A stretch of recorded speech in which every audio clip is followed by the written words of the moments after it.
The $20,000 milestone changes your relationship with money.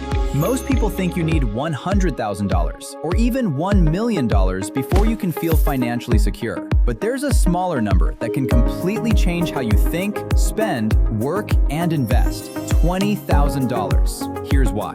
When you have nothing saved, every unexpected expense feels like a crisis. A car repair, a rent increase, even losing your job for a few weeks can become terrifying. You're forced to think about survival first. But once you build a serious financial buffer, something changes. You stop asking, how do I survive until payday? And you start asking, how can I make this money grow? That's the first major shift. Your money starts working with you. Imagine you're saving and investing $1,000 every month. Your first $20,000 takes roughly 20 months to build, depending on returns. But after that, your existing money starts contributing alongside your monthly savings. A 10% return on $2,000 is only $200, but a 10% return on $20,000 is $2,000. Same percentage, same investment, much bigger impact. That's when compound growth starts becoming something you can actually see. But the biggest change isn't even mathematical, it's psychological.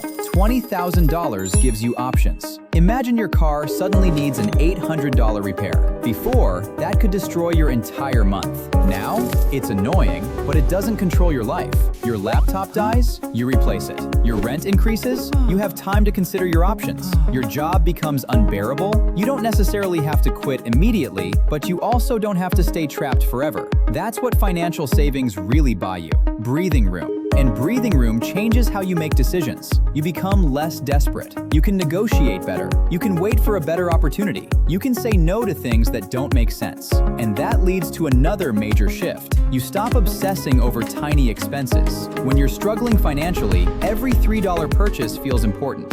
Coffee, snacks, cheap subscriptions. But once you have a solid financial foundation, you start focusing on the decisions that actually move your wealth. Your housing cost, your income, your investments, your debt, your major purchases. Because saving $2 on coffee won't transform your finances, but avoiding a $700 monthly car payment could. And this is where opportunity cost becomes powerful. A $30,000 car isn't just a $30,000 purchase, it's also the future growth that $30,000 could have produced if invested instead. That's why financially successful people often look boring from the outside. They might drive an older car, live in a normal home, avoid unnecessary upgrades. Not because they can't afford better, because they understand what their money could become. But here's the biggest mistake. People finally reach $20,000 and immediately spend it. A new car, an expensive vacation, a bigger apartment. They treat the milestone like a reward instead of a foundation. That's backwards. Your first $20,000 should make you want to build the next $20,000, not erase the first one.